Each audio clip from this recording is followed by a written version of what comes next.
आज के टाइम में जब मेडिकल साइंस इतना एडवांस हो गया है, फिर भी एक नॉर्मल सर्दी जुकाम की कोई परफेक्ट दवा क्यों नहीं है। मेरा नाम श्याओई है। सुबह सुबह मेरा सिर दर्द से फट रहा था। हाथ में ढेर सारी सर्दी और सूजन की गोलियां लिए मैं यही सोच रहा था, लेकिन जैसे ही मैंने ये बोला, मेरे हाथ से वो सारी दवाएं अचानक गायब हो गईं और तभी मेरे दिमाग में एक रोबोटिक आवाज गूंजी।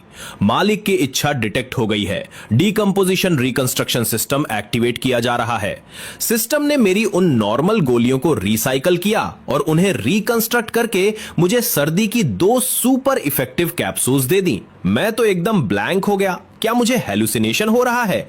पर जब मैंने हाथ में देखा तो वो 2 कैप्सूल सच में वहां थे। मेरी टैबलेट्स कैप्सूल में कैसे बदल गईं? मैंने ऑनलाइन नॉवेल्स में सिस्टम्स के बारे में बहुत पढ़ा था, पर मैंने सपने में भी नहीं सोचा था कि रियल लाइफ में मुझे कोई सिस्टम मिल जाएगा। तभी मेरी मॉम की चिल्लाने की आवाज आई, शाओई क्या टाइम पास कर रहा है? आज कॉलेज एंट्रेंस से पहले तेरा लास्ट प्रैक्टिस एग्जाम है। जल्दी दवा खा और स्कूल निकल। मुझे पता है तू किसी टॉप यूनिवर्सिटी में तो जाने से रहा, पर किसी नॉर्मल कॉलेज लायक तो मार्क्स ले आ।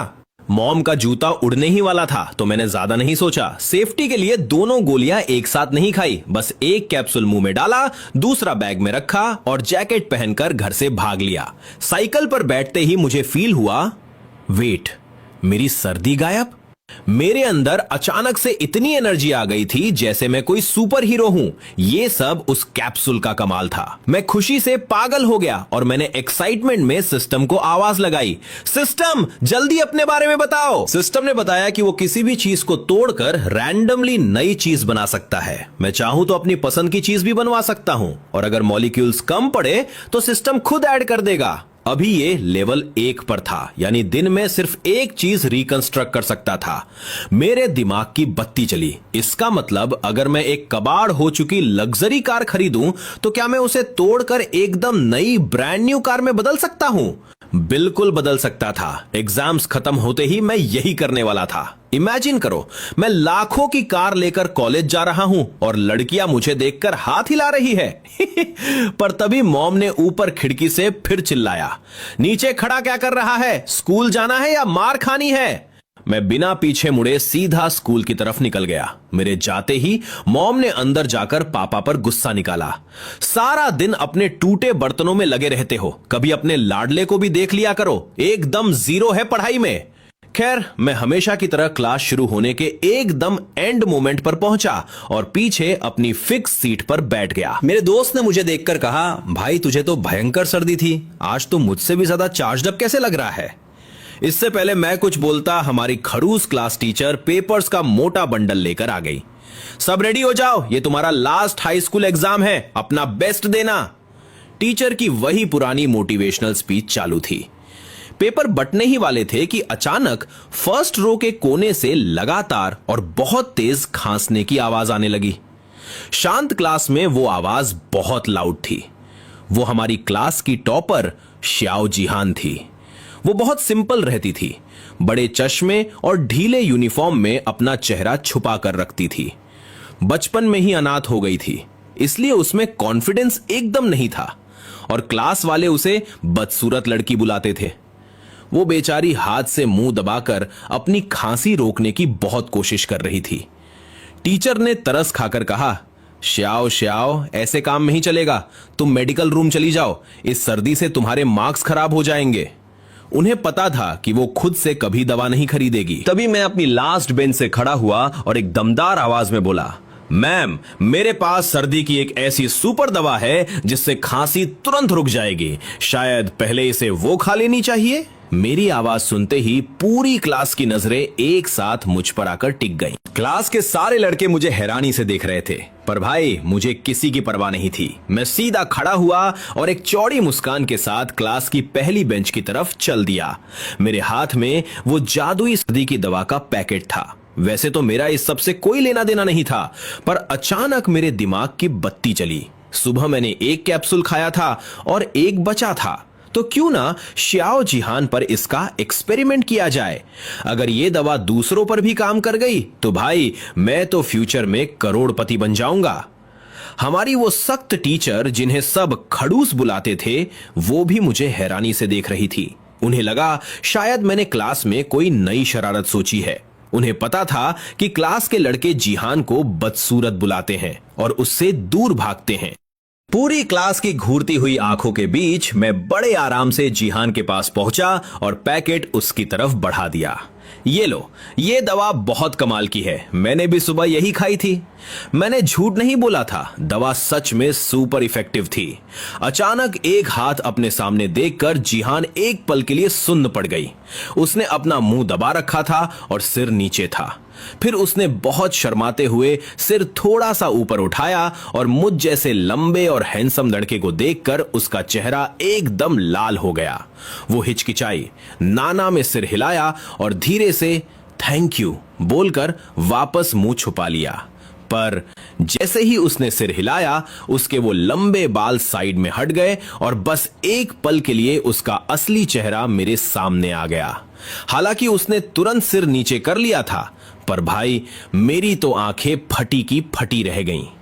खांसी की वजह से उसने अपना वो पुराना सा चश्मा उतारकर डेस्क पर रखा हुआ था और उसी वजह से मैंने उसका वो असली रूप देख लिया। एकदम दूध जैसी गोरी स्किन, कमल के फूल जैसा प्यारा और नाजुक चेहरा। भाई वो इतनी खूबसूरत थी कि मैं लफ्जों में नहीं बता सकता।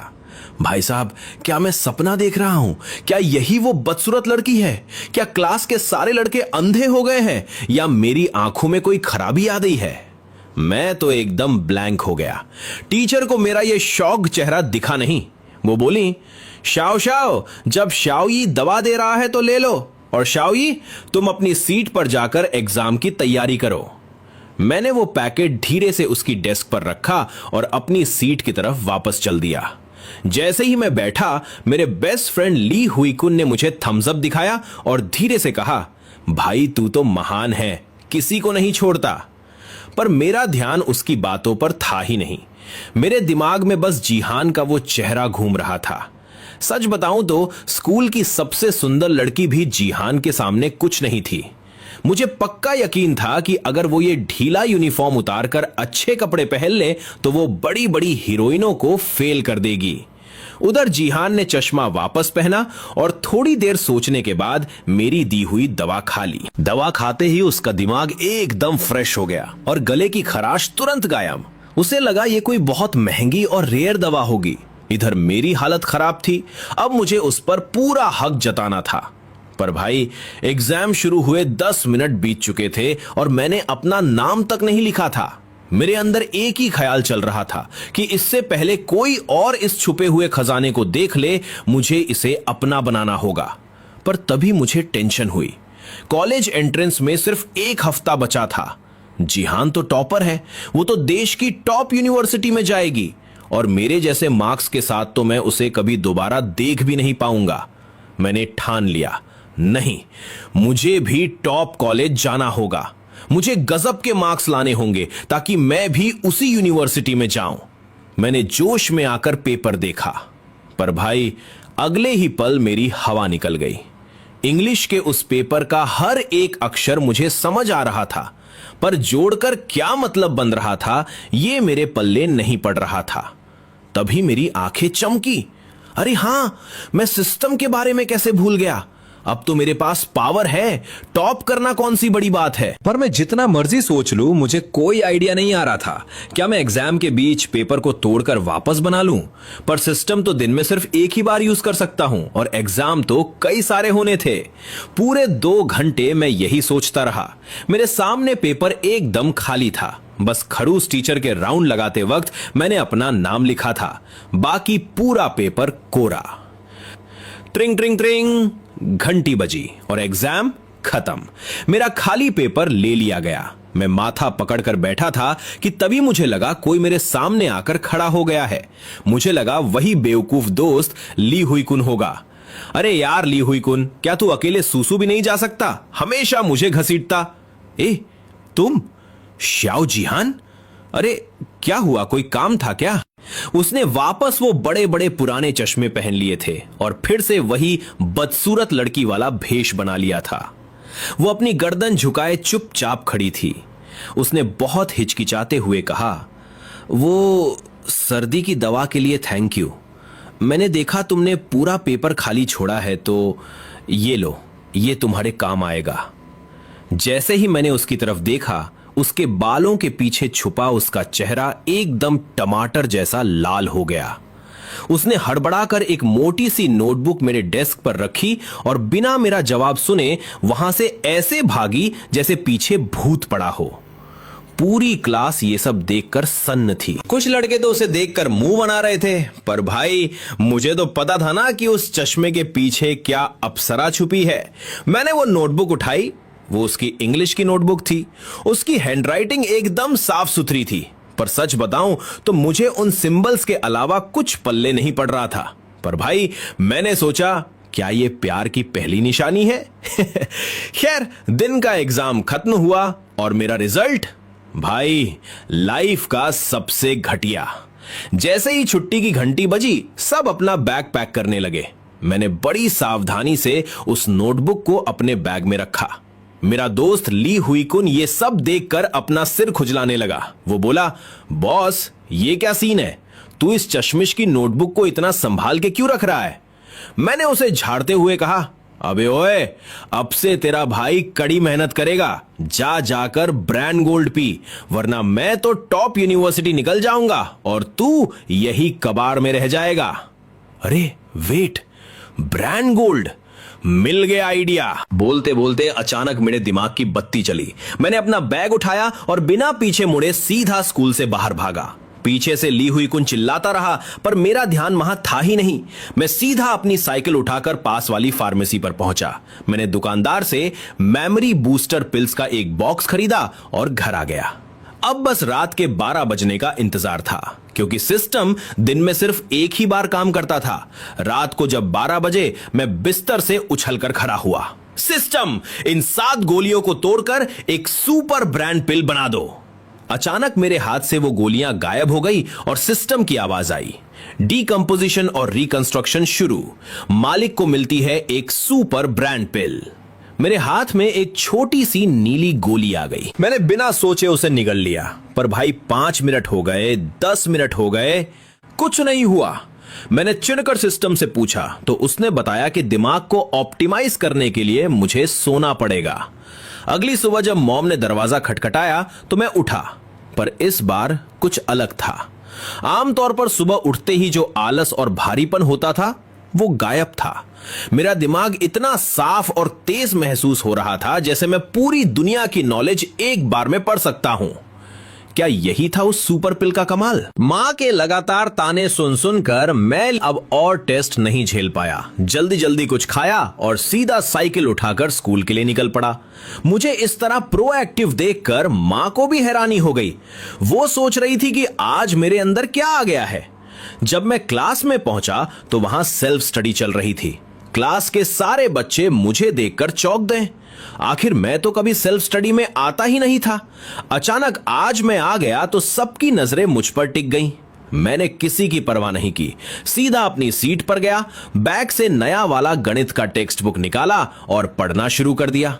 बस कुछ ही पल बाद मेरे मुंह से अनायास निकल गया, अरे वाह, ये तो कमाल है भाई। मेरी ये अचानक वाली चीख शांत क्लास में इतनी जोर से गूंजी कि सारी नजरें एक साथ मेरी तरफ घूम गई। पर मैं तो पूरी तरह अनजान था। मेरा सारा ध्यान उस टेक्स्ट बुक पर था। वो एडवांस्ड मैथ्स जो पहले मुझे नींद आने लगती थी, अब सिर्फ एक बार पढ़ते ही बिल्कुल क्लियर हो गया था। इसलिए तो मैं हैरानी से गाली निकाल बैठा था। क्या ये सुपर ब्रेन सप्लीमेंट पिल का असर है? ये तो यकीन नहीं हो रहा।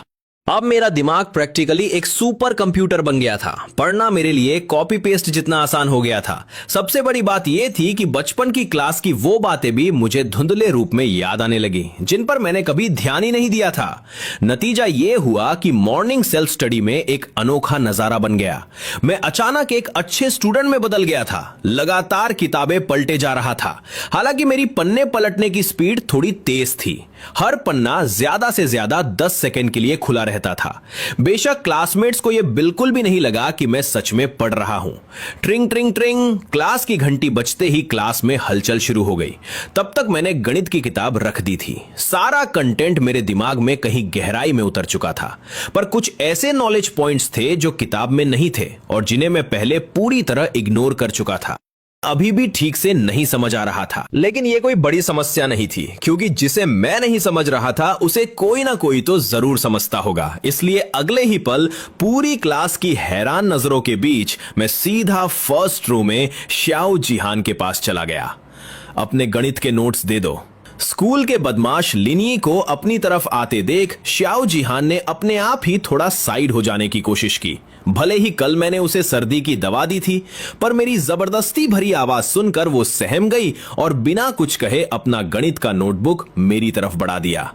नोट्स लेने के बाद मैंने उसे एक हल्की सी स्माइल दी, ज्यादा रुका नहीं और वापस अपनी सीट पर आ गया।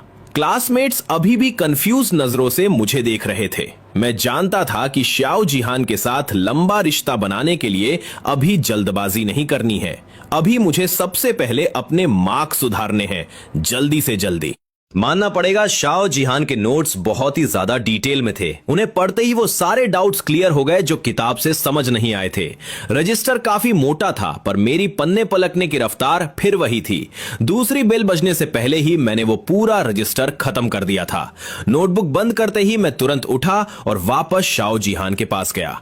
उसके उलझन भरे चेहरे को देखते हुए मैंने नोटबुक उसकी टेबल पर रखी और कहा, ये लो, मैंने पढ़ लिया। बाकी सब्जेक्ट्स के नोट्स भी दे दो, मैं क्लास के बाद लौटा दूंगा।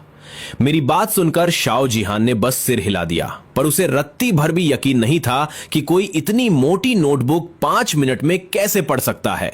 उसने झिझकते हुए डेस्क के नीचे से अपने सारे नोट्स निकालकर मुझे दे दिए। ओह ठीक है, तुम आराम से देख सकते हो, मुझे कोई जल्दी नहीं है, उसने अपनी नजरें नीची करते हुए कहा।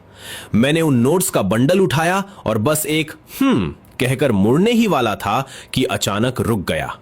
मैंने नीचे सिर झुकाए बैठी श्याओ जिहान की तरफ देखा और कहा, पेज नंबर 18 पर वर्टेक्स फॉर्म वाले फॉर्मूले में तुमने एक स्क्वायर छोड़ दिया है और पेज नंबर 31 पर वो a 0 वाला साइन असल में लेस देन होना चाहिए था। इतनी छोटी गलतियां बताकर मैं वहां से सीधा अपनी सीट पर आ गया। श्याओ जिहान वहां सुन रह गई थी।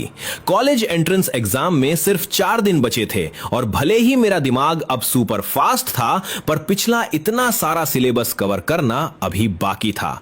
मुझे एक एक सेकंड का हिसाब रखना था। उधर मेरे जाते ही श्याओ जिहान ने तुरंत अपना रजिस्टर चेक किया। उसकी आंखें फैल गईं।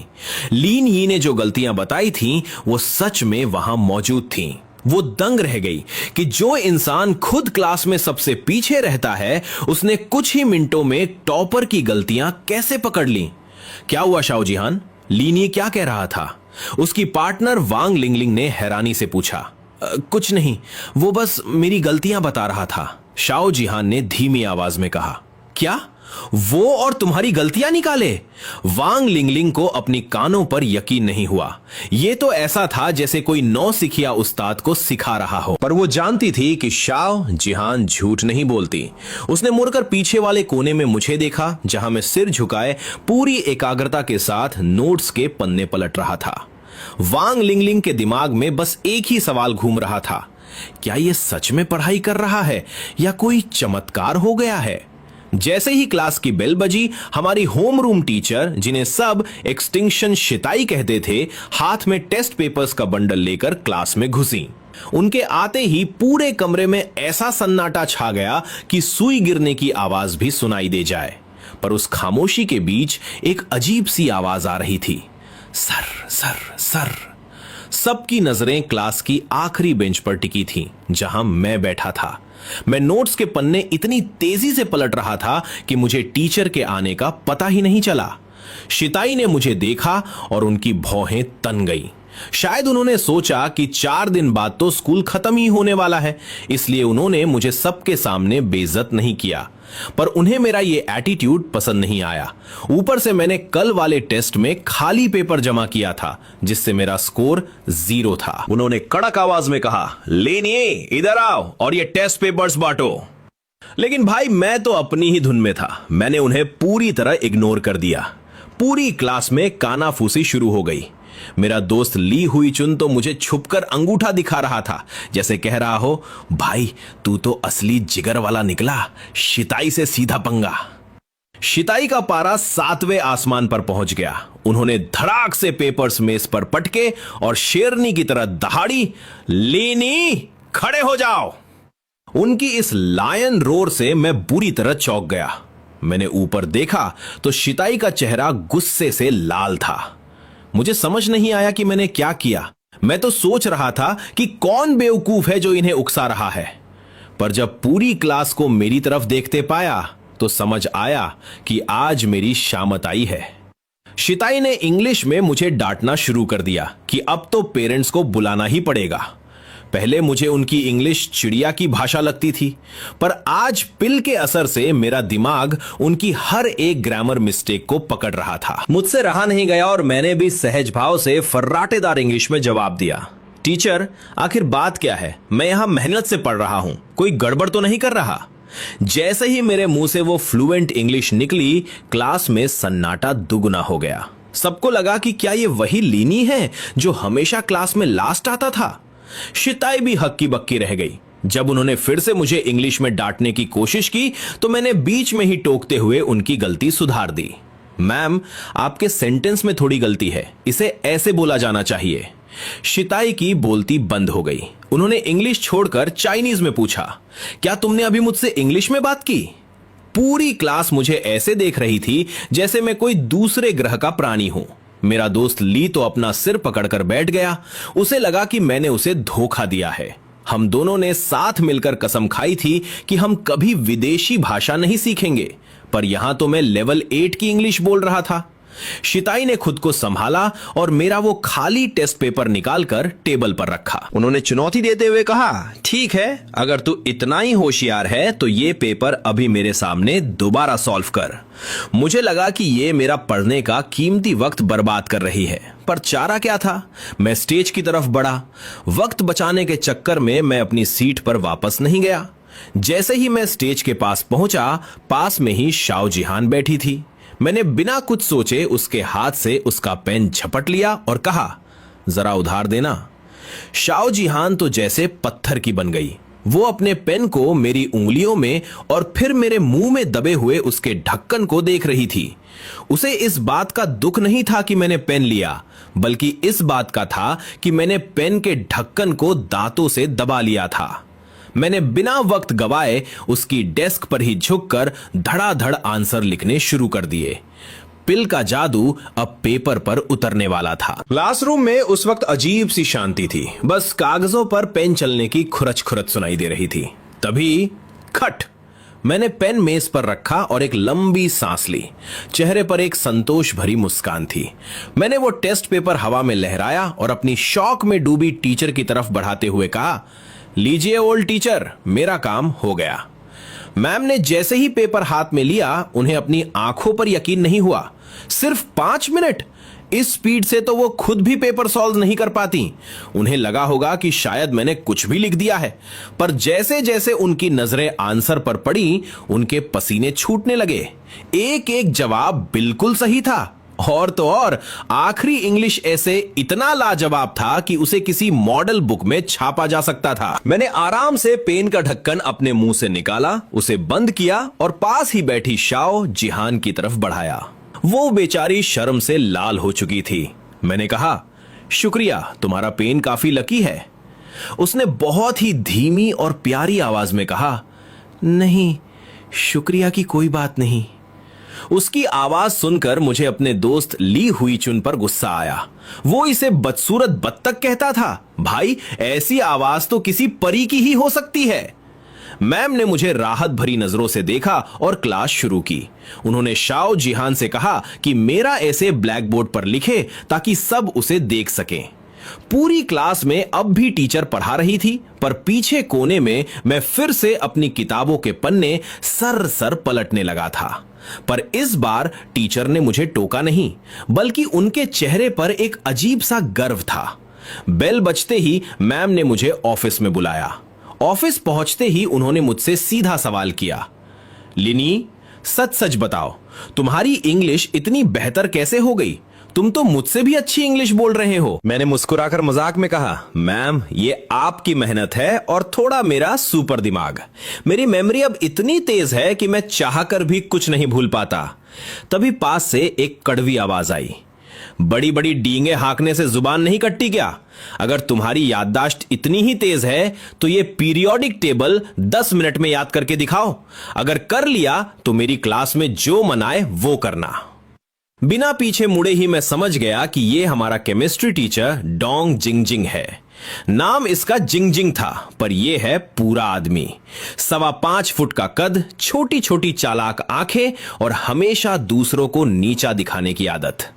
मैंने पलटकर उसे देखा और कहा, ठीक है, शर्त मंजूर है, पर एक बदलाव के साथ। अगर मैंने इसे 5 मिनट में सुना दिया तो आपको पूरी क्लास के सामने कॉन्कर गाना गाना पड़ेगा। डोंग जिंगजिंग को लगा कि मैं हवा में बातें कर रहा हूं। उसने अपनी इज्जत बचाने के लिए 10 मिनट के टाइम को कम करके 5 मिनट कर दिया और शर्त मान ली। उसने अपना फोन निकाला और टाइमर चालू किया।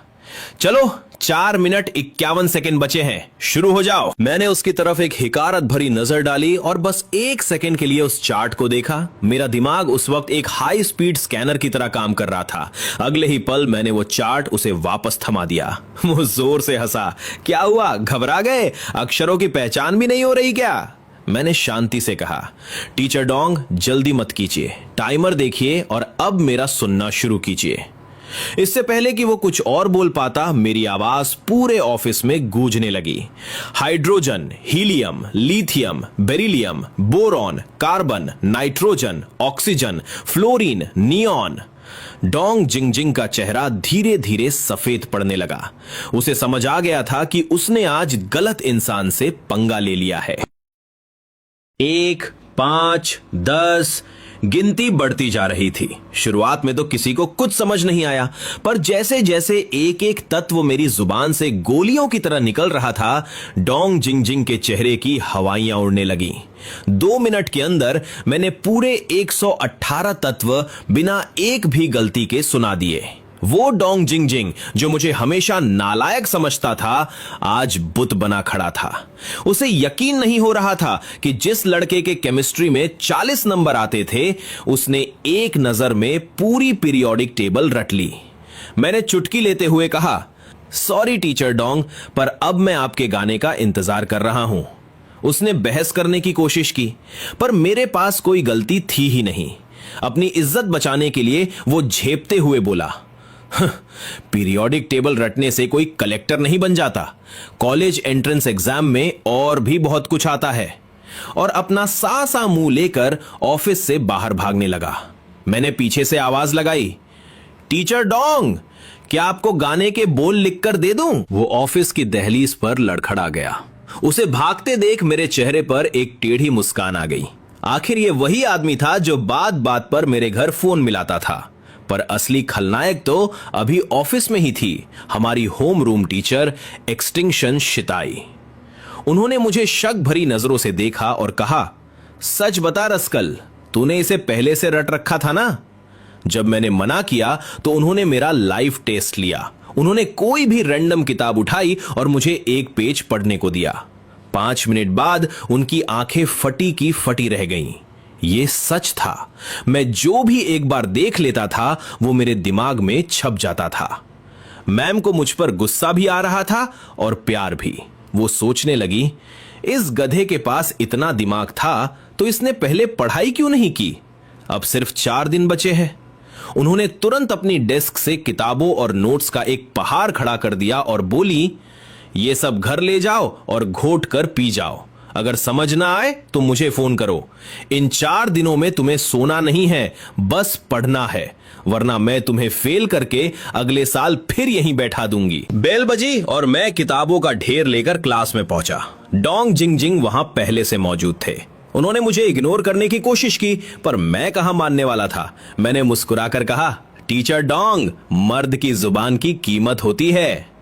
डोंग जिंगजिंग ने मन ही मन मुझे 100 गालियां दी होंगी, पर पूरी क्लास के सामने मुस्कुराकर बोले, बच्चों, 4 दिन बाद आपका एग्जाम है। मैं चाहता हूं कि आप इस एग्जाम को कॉन्कर कर लें, इसलिए आज मैं आपके लिए एक गाना गाऊंगा।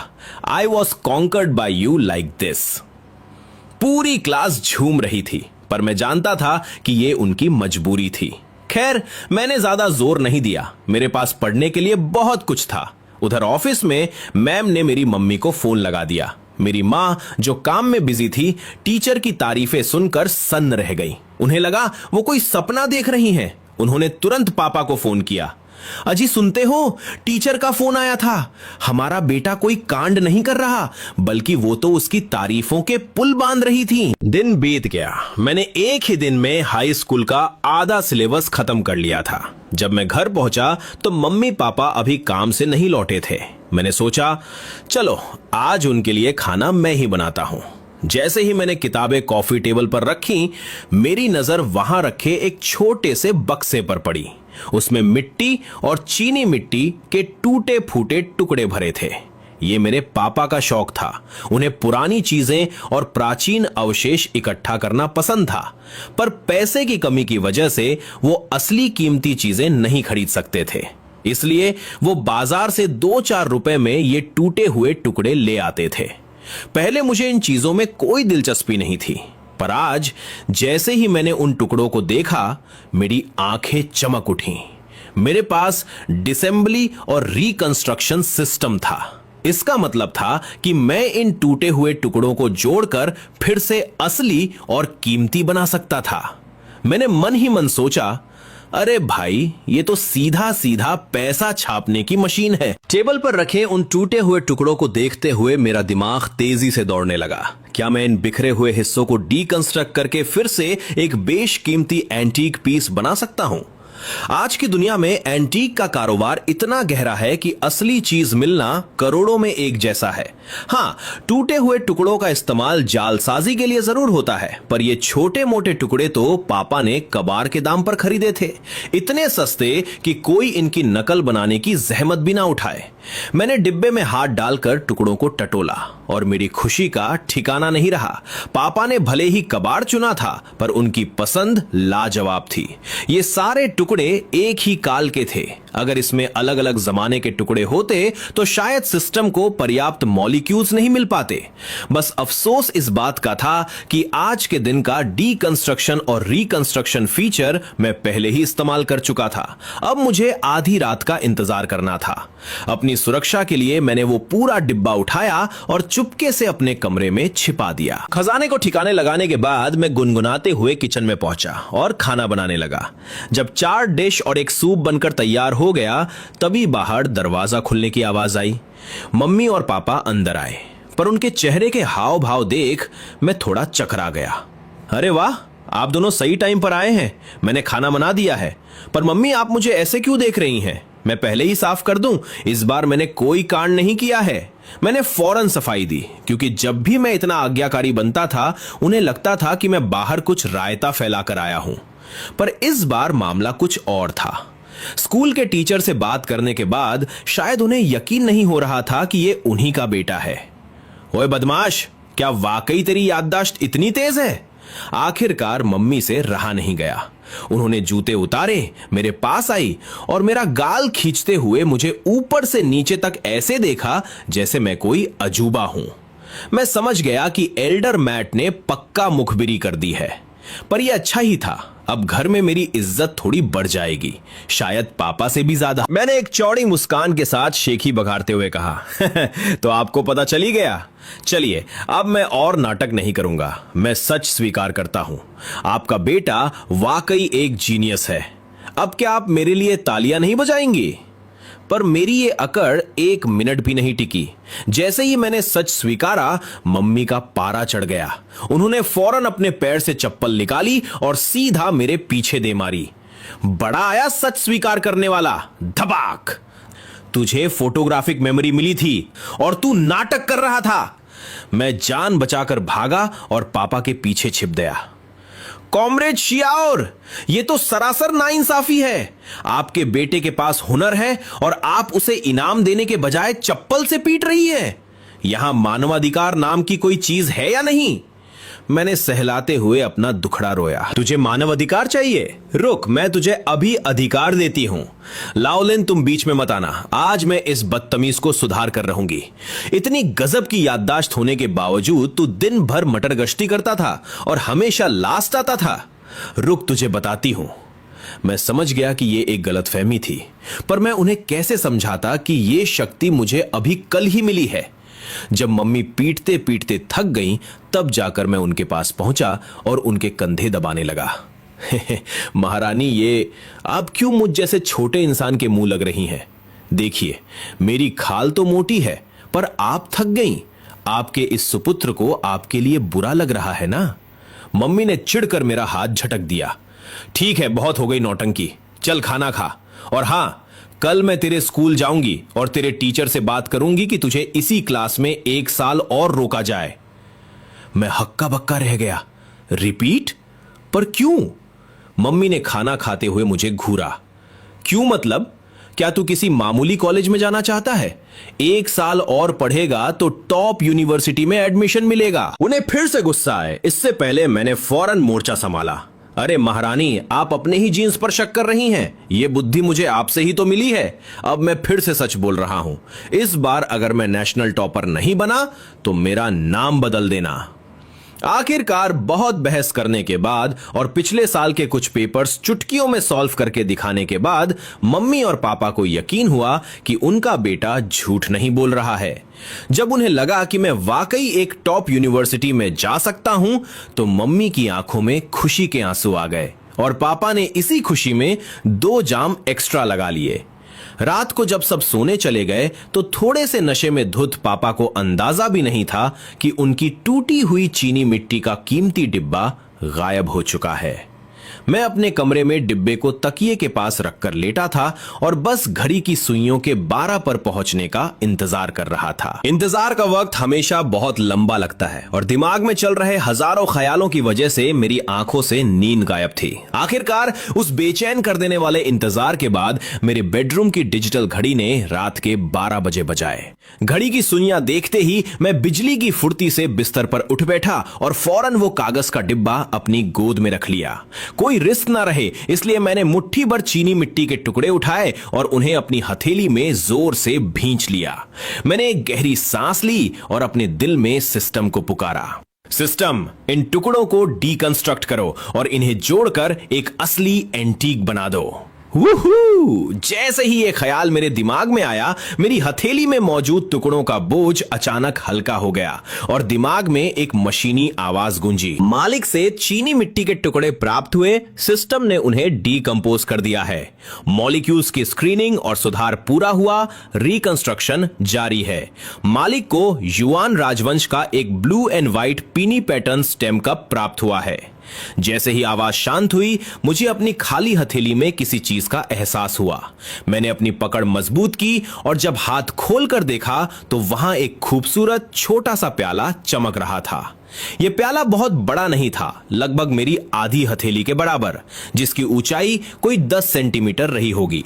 इसका डिजाइन किसी मॉडर्न वाइन ग्लास जैसा था, पर ऊपर का हिस्सा कटोरे जैसा और नीचे एक स्टैंड लगा था। सच कहूं तो मेरी अनाड़ी आंखों को यह कुछ खास नहीं लगा, पर मुझे इतना पता था कि यह मामूली चीज नहीं है। सिस्टम वाकई कमाल है। इसने कचरे से असली एंटीक बना दिया। अब कल स्कूल के बाद मैं सीधा एंटीक मार्केट जाऊंगा और अपनी कमाई की पहली बड़ी किश्त हासिल करूंगा। पूरी रात जागने के बाद मैं थक तो गया था, पर उस प्याले को देखकर मेरी नींद उड़ चुकी थी। मैंने उसे अपनी मेज पर रखा और फौरन कंप्यूटर ऑन किया। मम्मी ने मेरा फोन छीन रखा था, इसलिए यही एक रास्ता था। मैंने सर्च बार में टाइप किया yuan dynasty blue and white peony pattern stem cup. जैसे ही सर्च बटन दबाया, मेरी आंखें फटी की फटी रह गई। धक तेरी की, इस छोटी सी चीज की इतनी कीमत! सर्च रिजल्ट्स के मुताबिक अगर यह प्याला असली था तो इसकी कीमत कम से कम 20 लाख थी। शंघाई की एक नीलामी में तो ऐसा ही एक प्याला 27 लाख में बिका था। किसने सोचा था कि मेरी पहली कमाई ही मुझे फाइनेंशियली फ्री कर देगी?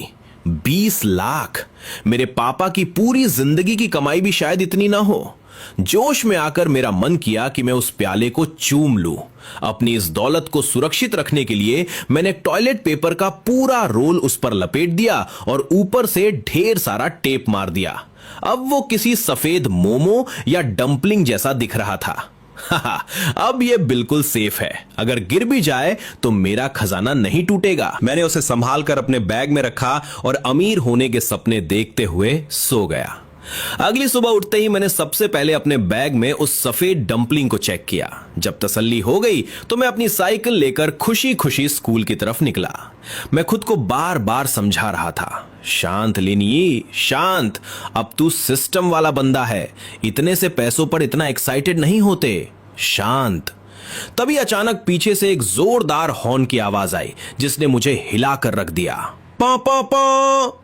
मैंने मुड़कर देखा कि सड़क के किनारे होने के बावजूद पीछे वाली गाड़ी का ड्राइवर पागल हुआ जा रहा था। एक पुरानी काली पोर्श केएन मेरे पीछे खड़ी थी। गाड़ी का शीशा नीचे हुआ और एक चिपचिपे बालों वाला घमंडी अधेड़ उम्र का आदमी मुझ पर चिल्लाया, ओए साइकिल वाले लड़के, क्या यह सड़क तेरे बाप की है? सुनाई नहीं दे रहा कि पीछे गाड़ी आ रही है? हट साइड में। अगर मेरी गाड़ी पर एक खरोच भी आई तो तुझे बेचकर भी उसकी भरपाई नहीं होगी। उसकी बदतमीजी देख मेरी भवें तन गई। ये संजी था जो हमारी ही कॉलोनी में रहता था। उसकी बीवी लियू मेई मेरी मम्मी की सहकर्मी थी और दोनों में जरा भी नहीं बनती थी। सुना था कि ये किसी कंपनी में ऊंचे पद पर पहुंच गया है, तब से इसके पैर जमीन पर नहीं पड़ते। जैसे ही उसने मेरा चेहरा देखा वो थोड़ा चौंका और फिर उसी अकड़ में बोला, ओ तो ये लिन परिवार का लड़का है। क्यों बे, सुना है तेरे ग्रेड्स बहुत खराब है।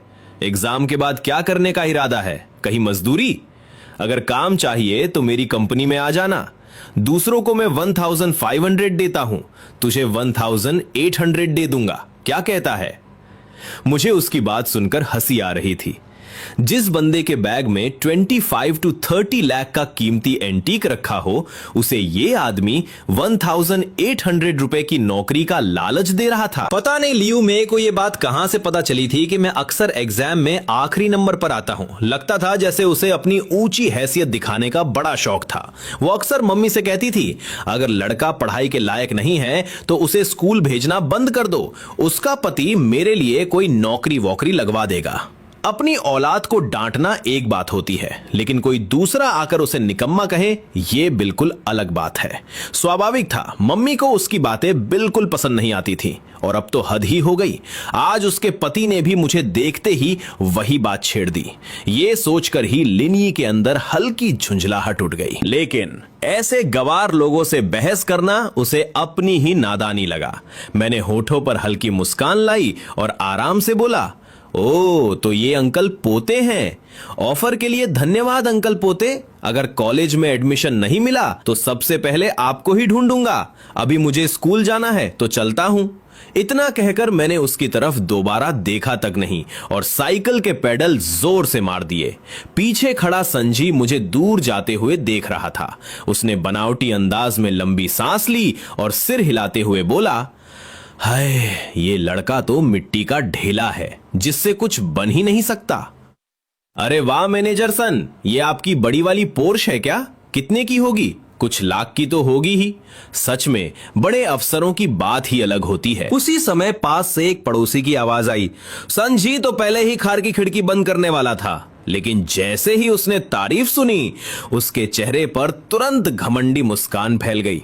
उसने हाथ हिलाते हुए बनावटी सादगी से कहा, अरे बस ऐसे ही गुजारा चल रहा है। सेकेंड हैंड कार है, ज्यादा महंगी नहीं, बस 50 से थोड़ी ऊपर होगी। कंपनी में काम है, अब चलता हूं, लाओ वांग। इतना कहकर उसने शीशा ऊपर किया, एक्सीलरेटर दबाया और गाड़ी आगे बढ़ा दी। पुरानी पोर्श से निकलता काला धुआं देखते हुए पड़ोसी लाओ वांग ने होठ टेढ़े कर लिए। बड़ा आया रौब झाड़ने वाला। मेरा बेटा सेकेंड हैंड कार का काम करता है। ये 2000 मॉडल की पुरानी केन है, ज्यादा से ज्यादा 50,000 की होगी। सोचता है मुझे पता नहीं चलेगा। ये छोटा सा वाकया जल्दी ही खत्म हो गया और मैंने भी इसे दिल पर नहीं लिया। कल की तरह ही जैसे ही मैं क्लासरूम में पहुंचा, मैंने अपना बैग खोला और तुरंत किताबें निकालकर पढ़ाई में जुट गया। 1 किताब, 5 किताब, शायद इसलिए कि कई किताबों में एक जैसा ही कंटेंट था। दोपहर होने तक मैंने क्लास टीचर द्वारा दी गई सारी स्टडी मटेरियल खत्म कर ली, वो भी अपनी उम्मीद से आधा दिन पहले। मैंने लंबी सांस छोड़ी। अब मैं पूरे विश्वास के साथ कह सकता था, हाई स्कूल का ऐसा कोई टॉपिक नहीं बचा था जो मुझे समझ ना आता हो। मेरी मौजूदा क्षमता से अगर मैं चाहूं तो कॉलेज एंट्रेंस एग्जाम में फुल मार्क्स ला सकता था। इतना आत्मविश्वास पहले कभी नहीं था। अब पढ़ाई की चिंता खत्म हो चुकी थी, तो अगला काम था पैसा कमाना। मैं भी सोच ही रहा था कि दोपहर में छुट्टी लेकर निकल जाऊं या नहीं, तभी स्कूल की छुट्टी की घंटी बज गई। बॉस, आज मैं ट्रीट दे रहा हूं, स्पाइसी हॉट पॉट, चलो। घंटी बजते ही ली हुई कुन उछलकर खड़ा हुआ और मुझे खाने के लिए बुलाने लगा। लेकिन इस समय मुझे बिल्कुल भूख नहीं थी। सुबह से लगातार पढ़ाई करने के बाद मेरे दिमाग में बस एक ही बात घूम रही थी, बैग में रखा वो खजाना जल्दी से जल्दी बेचकर पैसे बनाना। मैं मना करने ही वाला था कि अचानक मेरी नजर सामने वाली बेंच पर पड़ी। शाओ जिहान अपने डेस्क से लंच बॉक्स निकाल रही थी। उसे देखते ही मैंने अपना फैसला तुरंत बदल दिया। पैसा कमाना थोड़ी देर रुक सकता था, वो खजाना कहीं भाग नहीं रहा था, लेकिन जिंदगी भर का मामला जरूर जरूरी था। अरे बॉस, क्या देख रहे हो? पीछे दरवाजे पर खड़ा ली हुई कुन पलटकर मुझे देख रहा था। जब उसने मेरी नजर का पीछा किया, अगले ही पल वो पूरी तरह सन्न रह गया। क्या बॉस सच में सामने बैठी उस अगली लड़की शाओ जिहान को देख रहा था? और अगले ही पल मेरे कदमों ने उसकी शंका को सच साबित कर दिया। मैंने बैग एक कंधे पर टांगा, खड़ा हुआ और सीधे क्लास के सामने की तरफ बढ़ गया। मेरा निशाना बिल्कुल साफ था, शाओ जिहान। अरे यार, आज नाश्ता नहीं किया, पेट में चूहे दौड़ रहे हैं। अरे, तुम्हारे पास 2 बन है शाओ जिहान? बढ़िया, एक मुझे दे दो, थोड़ी भूख शांत हो जाएगी। छात्रों की भीड़ के बीच मैं आराम से उसके सामने जाकर बैठ गया। वो नमकीन अचार के साथ धीरे धीरे बन खा रही थी। मैंने पेट पर हाथ फेरा और बिना जरा भी झिझक के उसके लंच बॉक्स से दूसरा बन उठाकर सीधे मुंह में ठूंस लिया। चबाते हुए ऐसे खाने लगा जैसे वो मेरा ही हो। यह अचानक हुआ दृश्य देखकर शाओ जिहान बिल्कुल चर हो गई। उसके मुंह में आधा खाया हुआ बन था, लेकिन वो चबाना तक भूल गई। सिर्फ वही नहीं, उसकी बगल में बैठी वांग लिंगलिंग भी दंग रह गई। वो अपनी आंखें जोर जोर से मलने लगी। ये क्या हो रहा है? लिनी सच में शाओ जिहान का बन खा रहा है? ओए बॉस, तुम! पीछे खड़े ली हुईकुन के मुंह से गाली निकल गई। उसे लगा इतनी पढ़ाई करने के बाद शायद बॉस का दिमाग ही खराब हो गया। वो तो स्कूल की सबसे बदसूरत लड़की है, उसकी चीज कैसे खा सकते हो? अचानक अभी तक शोर से भरी क्लासरूम में अजीब सी खामोशी छा गई। मैंने भौहें सिकोड़कर चारों तरफ देखा। जैसे ही मेरी नजर सब पर पड़ी, जो छात्र घूर रहे थे वो तुरंत नजरें फेरकर बाहर निकल गए। कुछ ही मिनटों में पूरे स्कूल में एक जबरदस्त अफवाह फैल गई। 3rd हाई स्कूल का टॉपर लिनी स्कूल की सबसे बदसूरत लड़की का बन छीनकर खा गया। मैंने फिर शाओ जिहान की तरफ देखा। वो अब भी स्तब्ध बैठी थी। मैंने उसकी तरफ ध्यान दिए बिना आराम से हाथ बढ़ाया और उसके लंच बॉक्स से कुछ नमकीन अचार उठाकर खाने लगा। मेरी यह हरकत देखकर आखिरकार शाओ जिहान होश में आई, लेकिन वो अब भी समझ नहीं पा रही थी कि क्या करे। उसी समय जब मैंने अपने हाथ का आखिरी टुकड़ा मुंह में डाला, मैंने अपना हाथ उसकी तरफ बढ़ाया। तुरंत शाओ जिहान ने अपने हाथ में पकड़ा आधा खाया हुआ बन कसकर पकड़ लिया, जैसे डर हो कि मैं वो भी छीन लूंगा। उसकी धीमी कांपती आवाज निकली, नहीं, मैं अभी पेट नहीं भरा। उसकी हरकत और मासूम आवाज सुनकर मैं पल भर के लिए चौंक गया और अगले ही पल हंसी रोक नहीं पाया। लेकिन मेरा हाथ रुका नहीं। वो धीरे धीरे उसकी तरफ बढ़ता रहा और उसकी डरी हुई नजरों के सामने मैंने उसके होंठ के किनारे से एक छोटा सा ब्रेड का टुकड़ा उठा लिया। जैसे ही उसे समझ आया कि क्या हुआ, शाओ जिहान के गाल तुरंत लाल हो गए और पीछे खड़ा ली हुई कुन ये सब देखकर जोर जोर से गालियां बकने लगा। मेरी इस हरकत ने छुप कर देख रहे पूरी क्लास को सन्न कर दिया। शाओ जिहान के साथ बैठे लड़के के हाथ से तो चम्मच ही गिर गया। मेरा उसका बन खाना ही काफी शॉकिंग था, पर अब जो मैंने किया वो तो पक्के बॉयफ्रेंड गर्लफ्रेंड वाला काम था। पर मुझे इसमें कुछ अजीब नहीं लगा। मैंने आराम से उसके होठों पर लगे बन के टुकड़े साफ किए और खुद खा लिए। चलो, तुमने मुझे बन खिलाया है, अब मैं तुम्हें कुछ खिलाता हूं। यह कहकर मैं दरवाजे पर खड़े अपने दोस्त ली हुईकुन की तरफ बढ़ गया। क्लास वाले सोच रहे होंगे कि मैं कितना बेशर्म हूं। पहले उसका बन छीना और अब कह रहा हूं कि उसने मुझे ट्रीट दी। मैंने पीछे मुड़कर देखा तो श्याओ जिहान अभी भी बुत बनी बैठी थी। मैं थोड़ा चिढ़ गया। सुना नहीं क्या? चलो उठो। मेरी कड़क आवाज सुनकर वो कांप गई। डरते डरते बोली, नहीं, मेरा पेट भर गया है, और सिर झुकाकर बचे हुए बन को कुतरने लगी। मुझे लगा नहीं था ये शांत सी लड़की इतनी जिद्दी होगी। मैं वापस गया, उसके हाथ से आधा बन छीना और खुद चबाते हुए बोला, अब क्या खाओगी? उसने दुखी होकर अपने होठ चबाए पर कुछ बोली नहीं, बस अपने लंच बॉक्स से रूखी सूखी सब्जी खाने लगी। वो चुपचाप मेरी दादागिरी का विरोध कर रही थी। मुझे पता था एग्जाम्स पास हैं। आधा महीना पहले ही ये लड़की कमजोरी से बेहोश हो गई थी। इसे अच्छा खाना खिलाना बहुत जरूरी था। पेट खराब होने की मुझे टेंशन नहीं थी, वो तो मैं दवाई बनाकर ठीक कर देता। अच्छा, तो तुम ये सूखी सब्जी खाओगी? मैंने सीधा उसका लंच बॉक्स छीना और बची हुई सब्जी भी अपने मुंह में ठूस ली। अब चलोगी? मैंने पूछा। बेचारी की आंखों में आंसू थे। बोली, मुझे भूख नहीं है। मुझे पता था इस कंजूस लड़की को कैसे मनाना है। मैंने सख्त आवाज में कहा, चुपचाप चलो, वरना मैं पूरे कैंटीन का खाना खरीद कर तुम्हारे सामने रख दूंगा। पैसों की बर्बादी के डर से वो तुरंत मान गई। उसे उठता देख मेरे मुंह से एक डकार निकल गई। ये काम पहले भी तो कर सकती थी। मेरा पेट फुल हो गया यार, मैंने कहा। कैंटीन में सबकी हैरान नजरों के बीच मैंने उसे एक शानदार दावत दी। बाहर का खाना अनहेल्दी हो सकता था, इसलिए मैं उसे यहां लाया। मैंने खुद कुछ नहीं खाया। आखिर उसका खाना खाकर मेरा पेट जो भर चुका था। मैंने अपनी प्लेट का सारा अच्छा खाना और मीट उसकी प्लेट में डाल दिया और बहाना बनाया, आज का खाना बहुत बेकार बना है, ये तुम ही खा लो। उसका चेहरा लाल हो गया था, पर वो खाना बर्बाद नहीं कर सकती थी, इसलिए चुपचाप सिर झुकाकर खाने लगी। मेरा दोस्त ली हुई कुन, अरे वो अकेला खाने चला गया था। अपनी इस पहली डेट पर मैं उसे कबाब में हड्डी थोड़ी बनने देता। लंच खत्म हुआ। कैंटीन से बाहर निकलते हुए मैंने कहा, तुमने बन खिलाया, मैंने लंच कराया, हिसाब बराबर। मुझे दोपहर में काम है, तुम खुद क्लास चली जाना। मैं बिना उसका जवाब सुने अपनी साइकिल की तरफ चल दिया। मुझे नहीं पता था कि वो पीछे से मुझे जाते हुए देख रही थी। उसके दिल की धड़कनें तेज थीं और उसने धीरे से कहा था, तो क्या तुम दोपहर की क्लास में नहीं आओगे? मैं तुम्हारे नोट्स बना दूंगी।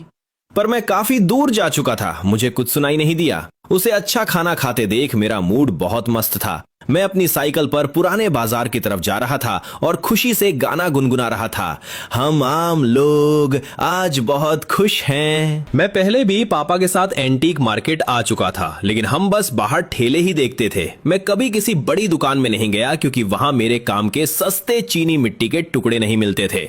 पर आज बात अलग थी। मैंने अपनी साइकिल सीधे इस मार्केट की सबसे बड़ी दुकान जुआन रुई स्टूडियो के सामने खड़ी की। आखिर मेरे बैग में जो खजाना था उसकी कीमत पूरे 27 लाख थी।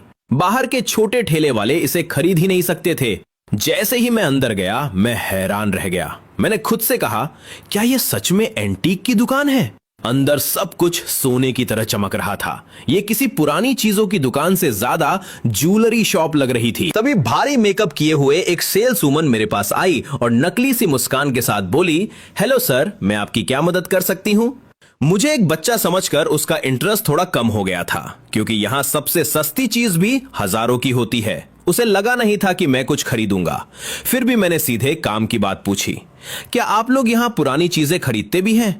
उसने मुस्कुराते हुए कहा, हाँ हम खरीदते हैं, लेकिन हमारी दुकान बहुत बड़ी है, तो अगर आपकी चीज एकदम खास नहीं हुई तो हम उसे नहीं लेंगे। मैंने भी पूरे कॉन्फिडेंस से कहा, टेंशन मत लो, मेरी चीज कोई मामूली चीज नहीं है, मुझे अपने मैनेजर या चेक करने वाले से मिलवाओ। यह कहकर मैं आगे बढ़ गया और वो मेरे पीछे पीछे आ गई। अभी हम कुछ कदम ही चले थे कि सामने से एक मोटा आदमी चमड़े का बैग टांगे आ रहा था।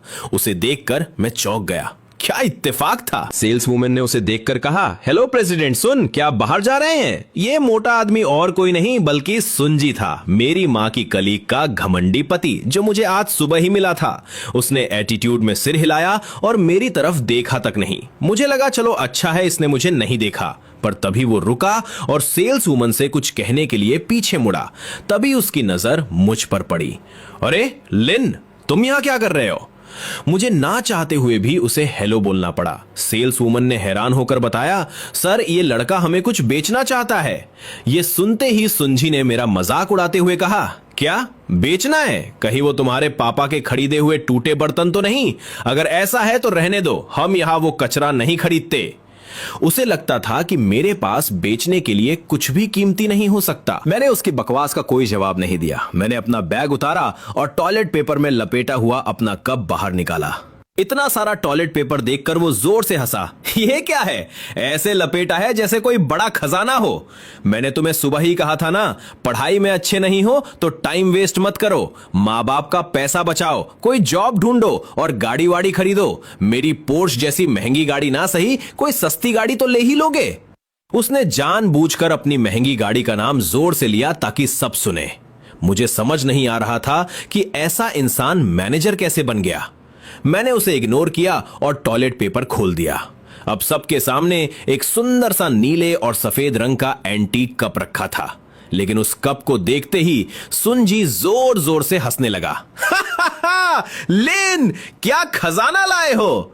अरे बेवकूफ, हम इस शहर की सबसे बड़ी एंटीक दुकान है। हमें बेवकूफ बनाने के लिए कुछ ढंग का तो लाते। क्या तुम बता सकते हो ये किस पुराने कप की सस्ती कॉपी है? उसे एंटीक मार्केट में काम करते हुए 10 साल हो गए थे और मेरे इस एकदम नए दिखने वाले कप को देखते ही उसने 1 सेकंड में डिक्लेयर कर दिया कि ये एक नकली और आजकल का बना हुआ कप है। अच्छा, तो तुम्हारा मतलब है कि मेरी ये चीज नकली है? सुनजी का ये ओवर कॉन्फिडेंस और एटीट्यूड देखकर मुझे इस दुकान पर तरस आ रहा था, जिसने ऐसे बेवकूफ को काम पर रखा है। माना कि मेरा कप देखने में थोड़ा नया लग रहा था, पर भाई वो सिस्टम से मिला था तो उसके नकली होने का तो कोई सवाल ही नहीं उठता था। सुनजी ने अपना ज्ञान बांटना शुरू किया। कोई भी नया बच्चा इसे देखकर बता देगा कि ये एक सस्ती कॉपी है। ये पुराने जमाने के युआन नीले सफेद कप की नकल है, पर इसमें जो फूल बना है वो असली वाले से अलग है। तुम्हें पता भी है असली युआन कप 2009 में 27 लाख में बिका था। उतने में तो मेरी पोर्श कार आ जाती है। असली युआन कप तो अनमोल होता है। हमारी इतनी बड़ी दुकान भी उसे अपने खजाने की तरह संभाल कर रखती। आसपास के लोग उसकी हाँ में हाँ मिला रहे थे और वो फुल फॉर्म में चौड़ा हो रहा था। उसे लगा मैं एक बच्चा हूं और उसकी बातें सुनकर डर जाऊंगा, पर मैं उसे इग्नोर करके एक अजीब सी नजर से देख रहा था। मैं वहां से जा भी नहीं सकता था क्योंकि मुझे अपना सामान बेचना था। अगर मैं उसकी बकवास सुनकर अभी चला जाता तो लोग सच में मेरे कप को नकली समझ लेते। मुझे टस से मस ना होता देख सुनजी चिढ़ गया। क्या अभी भी नहीं मानोगे? जाओ मास्टर वांग को बुला लाओ। दरअसल उसका अपना रटा रटाया ज्ञान खत्म हो गया था। वो एक्सपर्ट को बुलाकर खुद को सही साबित करना चाहता था। मैंने सिर हिलाया तो वो और भड़क गया। आजकल के बच्चे मानते ही नहीं। सुन लो लड़के, अगर तुम्हारी ये चीज असली निकली ना तो मैं इसे सबके सामने चबा कर खा जाऊंगा। मैं भी अब चुप नहीं रहा। अरे सुन अंकल, इसे मत खाइए, वैसे भी आपके दांत इसे चबाने लायक नहीं है। एक काम करते हैं, अगर मेरा कप असली हुआ तो आप अपनी पोर्श कार खाइएगा और अगर नकली हुआ तो मैं अपना कप खुद खा जाऊंगा। मैं सच में इस आदमी से बहुत इरिटेट हो गया था। वो चालाकी से बोला, कार खाना तो प्रैक्टिकल नहीं है, शर्तें बदलते हैं। अगर ये असली हुआ तो मैं सबके सामने अपनी कार तोड़ दूंगा, लेकिन अगर ये नकली निकला तो तुम आज से 1 हफ्ते तक मेरी दुकान में फ्री में काम करोगे। बाकी लोगों को लग रहा था कि वो मुझे सुधारने के लिए काम सिखा रहा है, पर मुझे उसकी चालाकी पता थी। 1 हफ्ते काम करने का मतलब था कि मेरे कॉलेज के एंट्रेंस एग्जाम्स छूट जाते। वो मेरी जिंदगी बर्बाद करना चाहता था, पर मुझे अपने सिस्टम पर पूरा भरोसा था। इसलिए मैंने बिना सोचे कहा, मंजूर है, सब सुन लो, बस हारने के बाद प्रेसिडेंट सुन अपनी बात से पीछे ना हट जाएं। मेरी बात सुनकर उसने छाती ठोक कर कहा कि जो अपनी बात से पलटेगा वो सबसे बड़ा डरपोक। तभी वो सेल्स वुमन एक छोटे से बुजुर्ग आदमी को लेकर वहां आई। उन्हें देखते ही सबने झुककर नमस्ते किया। वो एंटीक मार्केट के बहुत बड़े एक्सपर्ट मास्टर वांग थे। उनकी चेक की हुई चीज कभी गलत नहीं होती थी। अभी तक हवा में उड़ने वाले सुनजी की भी आवाज एकदम नरम हो गई। मास्टर वांग, ये लड़का 1 युआन कप लाया है, जरा चेक कर लीजिए। युआन कप का नाम सुनते ही मास्टर वांग की आंखें चमक उठी। क्या सच में? जल्दी दिखाओ बेटा। उनकी एक्साइटमेंट देखकर मैंने जैसे ही कप उनके हाथ में देना चाहा, उन्होंने झट से अपने हाथ पीछे कर लिए। नहीं बेटा, एंटीक चीजों को कभी ऐसे हाथ से हाथ में नहीं देते, इसे टेबल पर रख दो। मैंने हंसकर उनकी बात मानी और कप टेबल पर रख दिया। उन्होंने तुरंत अपनी जेब से सफेद ग्लव्स निकाले, उन्हें पहना और एक छोटा सा मैग्नीफाइंग ग्लास लेकर मेरे कप को बहुत ही ध्यान से चेक करने लगे। ये कप कुछ अजीब लग रहा है। जैसे ही मास्टर वांग ने कप उठाया, उन्होंने थोड़ा कंफ्यूज होकर कहा। ये सुनते ही सुनजी की खुशी का ठिकाना नहीं रहा। उसे लगा, वाह, इसका मतलब ये चीज सच में नकली है। उसने चैन की सांस ली। वो मन ही मन सोच रहा था, अगर इस लड़के का कप असली निकल जाता तो मुझे सबके सामने अपनी गाड़ी तोड़नी पड़ती। वैसे तो मेरी वो खटारा गाड़ी सिर्फ 40,000 की है और उसमें हमेशा कोई ना कोई खराबी रहती है, पर मेरी बेइज्जती तो बहुत बड़ी हो जाती ना। अब सुनजी खुश था कि उसे अपनी गाड़ी नहीं तोड़नी पड़ेगी।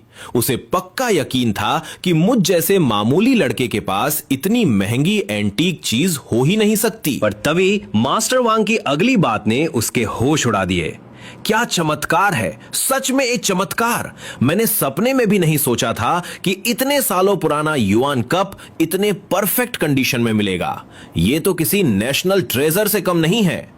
लगभग 10 मिनट तक ध्यान से चेक करने के बाद मास्टर वांग के हाथ कांप रहे थे और उनका चेहरा खुशी से चमक रहा था। बेटा, तुम्हारी ये चीज बिल्कुल असली है। सच कहूं तो मैंने अपनी पूरी जिंदगी में इतने अच्छे से रखा हुआ युआन कप पहली बार देखा है। मुझे उनके इस जवाब से कोई हैरानी नहीं हुई, क्योंकि आखिर वो कप सिस्टम से जो मिला था।